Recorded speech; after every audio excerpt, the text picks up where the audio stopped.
All right, guys, welcome back to Steve-O's Fishing. Going over my rod and reel setups for the 2019 bass season. I've pretty much added a lot to my arsenal from prior years. So I think I'm done now, though. I think I got enough setups to do everything I basically want to do from fishing. So without further ado, let's start with the first. I'm going to try to go from the lowest, or the more finessey style rod and reel setups, and then I'm going to get to the heaviest tackle that I have that I'm going to be using this summer. So we'll start with the first setup is going to be my finesse rod and reel. So pretty much what we have here is going to be I have a Bass Pro Shops. It's a 6'8" medium action extra fast tip. And also I've paired that with a Shimano Sahara 3000 size reel. And I put 8-pound fluorocarbon on there. So with this setup, what I plan on doing is probably more of weightless worms. I'm going to be doing Senkos, tubes, finesse jigs, swim baits, and some shaky heads is my goal with this rod and reel. So I got a lot of applications for this, but a lot of those I haven't used before. So we'll see if this is going to work. Got this off of BassProShops.com. I kind of made the rod and reel setup myself, hoping that it'll do what I wanted. The next setup, this one is going to be specifically for jerkbait fishing. And once again, it's another spinning combo. This is a 6'8" medium action extra fast, same rod as the finesse one. However, and the same reel actually. They were on sale, so I got these reels, the Shimano Sahara 3000 size, and you'll see the line's a little different. I coupled it with 20-pound braid. I think it's 832 Suffolk braid, and then I added a fluorocarbon leader to it. So I learned how to tie the uni to uni knot, and I learned that from watching Debo's fishing. Actually, he did a really good tutorial on how to do that, so I appreciate that. And because before last year, what I tried to do with tying braid to leader, I tried using like a micro swivel, but it just created a lot of hassle and a lot of problems. I'm hoping that this will do the trick for that. And I like to go with spinning reels for jerk baits because I tried last year to use them on a bait casting reel, and I'll be honest with you, it was tough for me, especially from the bank, to get the action that I wanted on the rod and reel. So or on the bait itself. So I just had better luck with a spinning reel when I was younger using jerk baits, so that's what I went with this time. So I'm going to use this for hard jerk baits and soft jerk baits throughout the summer, and that's pretty much what this application, this rod and reel, is going to be for. The next rod and reel I have here is going to be for my lipless crankbaits. This is an Abu Garcia Vendetta.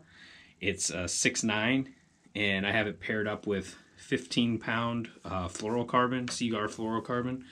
And the reel I got, this was on sale. I saw it as a Shimano SLX.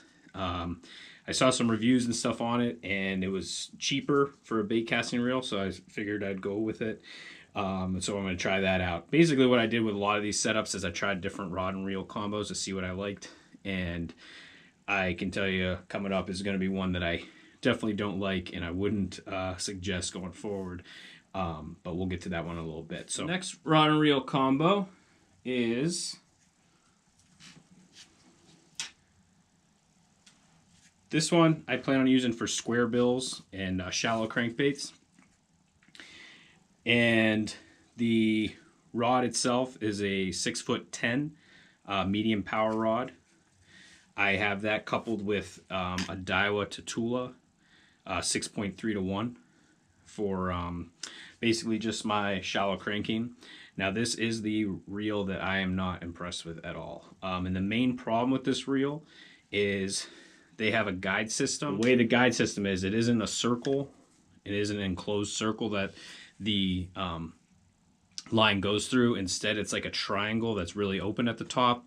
And the problem that I've had with that is reeling in and the line bunching up to one side. Should have checked how the guide was before I bought it. But regardless, I'm not going to throw it away because I still need a rod and reel.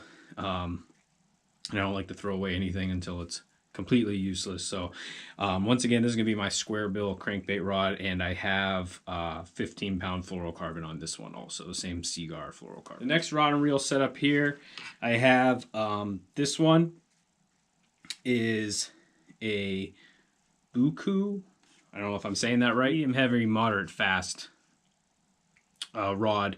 It's 6'6", and this is what I'm going to use for spinner baits, chatterbaits, and swim jigs.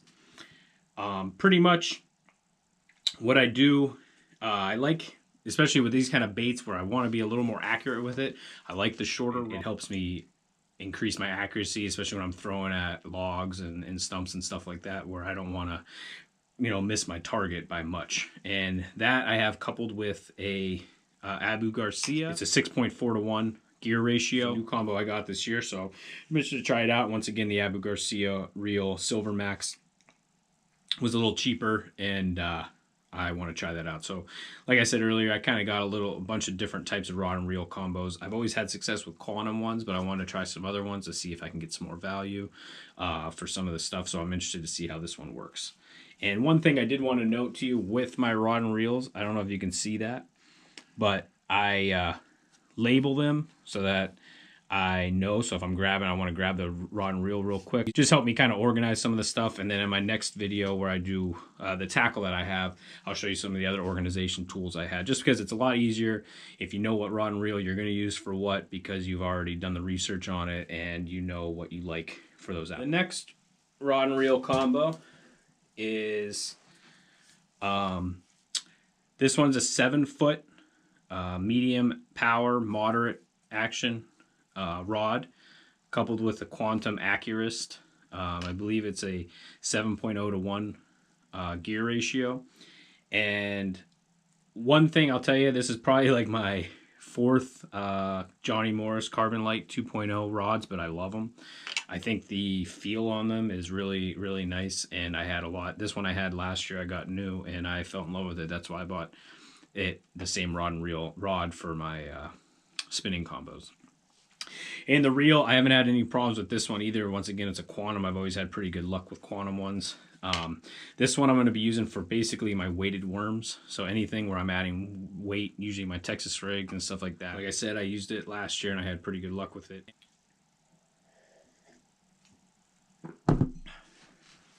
All right.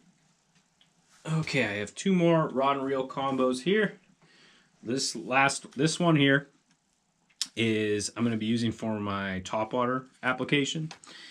Pretty much, I had this rod. I got this rod when I was 16, rod and reel combo. I saved up pretty much all summer. I cut a lot of grass and got this. It is a Quantum graphite rod.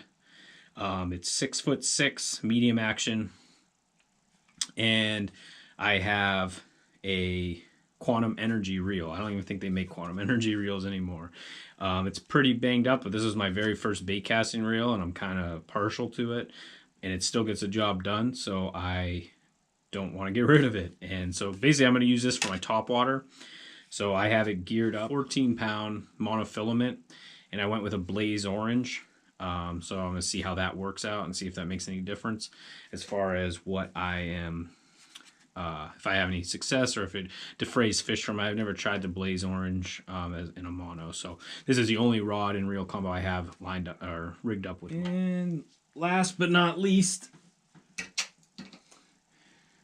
I have my flipping rod. This one is once again a Buku. This is a 7-foot medium heavy, moderate fast rod, and I have that coupled with another Quantum reel, 7.3-to-1. So this is my fastest one, and pretty much why I wanted to get, I paired my fastest reel with this type of setup is because I want it to, I need to be able to reel up that line quickly to get to, especially when you're flipping and pitching and stuff like that. I'm also going to be using this for throwing football jigs and some casting jigs, but mainly it's going to be my flipping bait. I have 40-pound braid on here, and I got it. I actually ordered some braid.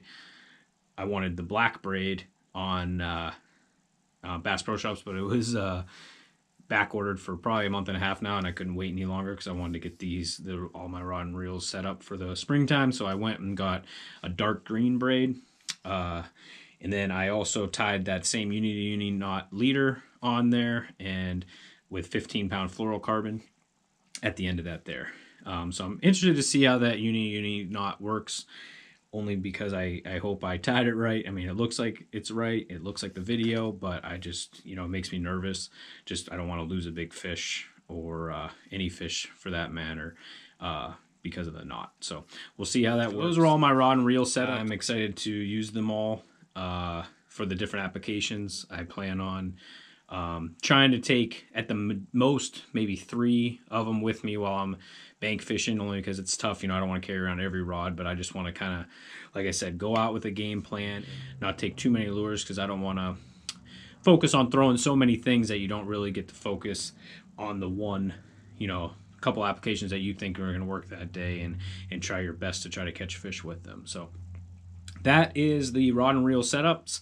And next video, I plan on doing my gear, and then also hopefully shortly there will be a fishing video in the future.